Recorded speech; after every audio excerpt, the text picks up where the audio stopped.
our throwback classic this week, and we are doing it because we want to give you those Halloween jumps and frights and scares. It's 1997's horror slasher, I Know What You Did Last Summer. Which, I'm not going to say, it's one of the greatest titles of any movie ever. So to give you a quick little synopsis, after a night of revelry, four friends accidentally run over a man and dump his body to conceal their secret, unaware that the following year brings a series of eerie events in their lives. It is got a cast of, I am talking 90s greats: Sarah Michelle Gellar, Freddie Prinze Jr., Jennifer Love Hewitt, Ryan Philippe. Absolute royalty, isn't it? It is, isn't it? 90s and I'm not going to royalty. lie, Sarah Michelle Gellar and Jennifer Love Hewitt back in the day, I felt, were like every teenage boy's dream, or every boy's dream. Freddie Prinze Jr. and Ryan Philippe, they were, girls absolutely swooned over them. Mm. And the best bit is, nice bit is Freddie Prinze Jr. is still married to Sarah Michelle Gellar. They've got 2 children. They were married in 2002. So happy 20-year anniversary to them. See, I think the best bit is that listening. He's now, he works for WWE now, doesn't he? I think he owns his own wrestling. Does he own his own thing now? He's one of the writers, or he was. Yeah, he absolutely loves it. I mean, he has gone quiet. He obviously had a little bit of a cameo in Friends. But getting on to the movie. The movie, for me, is just, I think if you watch it now, you'd probably be like a bit like, oh, this is so corny, it's crazy. Yeah. But at the time, I liked the idea of like 4 teenagers getting into trouble and then trying to conceal a secret, and you got one that can't get past it, and it's just a great dynamic. And the movie is full of, jumps and scares. Yeah. There's a bit of goriness in there. I remember back, 97, so I'd have been like 9. I was going to say, see, I was a bit older. 10. I was a bit older, and it never quite hit the same. Really? Yeah, it didn't quite hit the same for me at all. It's like, I've always said I love horror. I'm still looking for that feeling of when I was about 9 or 10 or whatever, and I watched the first It. Yeah. And I've always been searching for that fear ever since, and I Know What You Did Last Summer just doesn't get it. It was a good teen horror, but yeah, that's what the problem is why we're throwing it back. Scream was better. Yeah, I would agree with that, and the only reason I didn't pick Scream for this throwback on Halloween is because I feel like I Know What You Did Last Summer is a little bit, 100%. Everyone's seen Scream, haven't they? Everyone's seen Scream, yeah. But we do want to give a shout out to the originality of the sequel titles, because I think the sequel titles of this film, you think to yourself, when you think of classic sequels, Terminator 2, Judgment Day, Die Hard 2, Die Harder, and you can think of many. I Know What You Did Last Summer came out in 1997. The sequel was released in 1998. I still know what you did last summer. Which, to be fair, fantastic. And then, just when you thought it was all over, a direct-to-video 2006 release, I'll Always Know What You Did Last Summer.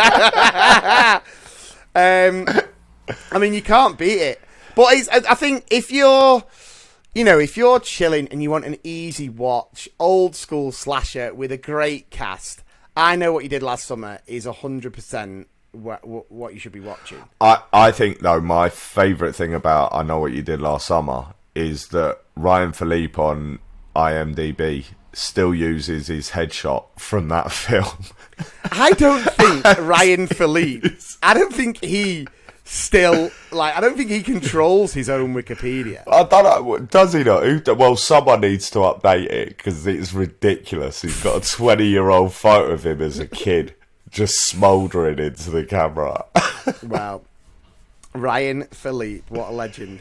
So there you have it. There's our throwback, and we hope you have an amazing Halloween. And let us know on the Adam and Cockney John's Big Movie Podcast Facebook page if you watch any Halloween films. If I was going to say, right, before we finish this chat, Cockney John, you've got one film to watch this Halloween, all right? Could bring back some sort of old school memory, whatever. Like you said about the original It, even though I don't think it stands the test of time. It doesn't. No, it doesn't. What would you put in on this year? It's going to be weirdly the new It 1 and 2. Oh, really? Yeah, the remake. Going back to New Pennywise. New Pennywise. It's just, I mean, obviously after your review of Halloween, I just ain't up for that. Halloween films have always been a one and done for me, as are most horror films, to be honest. But that second iteration of It is actually very good. It's a different type of film. It's more jump and gore, whereas the original was sort of very psychological. Very true. But I can't believe I forgot this. The very first Nightmare on Elm Street. I mean, they are classics. Freddy Krueger was such a great anti-hero, wasn't he? With a very Kaz jumper, you've got to admit. As well. It was, to be fair. It was before his time. I remember, Nightmare on Elm Street was obviously early 80s, if I'm not mistaken. Yeah, the first 81 one. Might have been. Yeah, and I always remember when we used to go to Blockbuster Video in Wales when we go to my nana and granddad's every school holidays. Yeah. And it was so funny because my nana would literally just be like, all right, go on, off you go and pick. And then we'd try and pick the goriest films, and then my nana just wouldn't check, and she'd check Just them get out. it for you. And then we'd go, and I remember sat there watching the first Nightmare on Elm Street, and I was just like, "Oh my days! Like, this is gory. This is horrendous." Do you know what movie brings back like pure Halloween vibes for me? I can't remember if Hocus Pocus? Arachnophobia. Oh yeah. Oh mate. Do you know what? I was looking the other day at Arachnophobia and Tremors, and I went with Tremors because I love Kevin Bacon. Yeah, am I right in thinking Jeff Daniels is in Arachnophobia? Yes, I think I remember. Down in the basement. It's a PG. That's the crazy thing. Is it? Arachnophobia is a PG. Well, here's one. Woman in Black. You know the Daniel Radcliffe. Radcliffe one, yeah. That's a 12. Yeah. Bruv, and that's genuinely scary. That's got a few genuinely scary parts in it.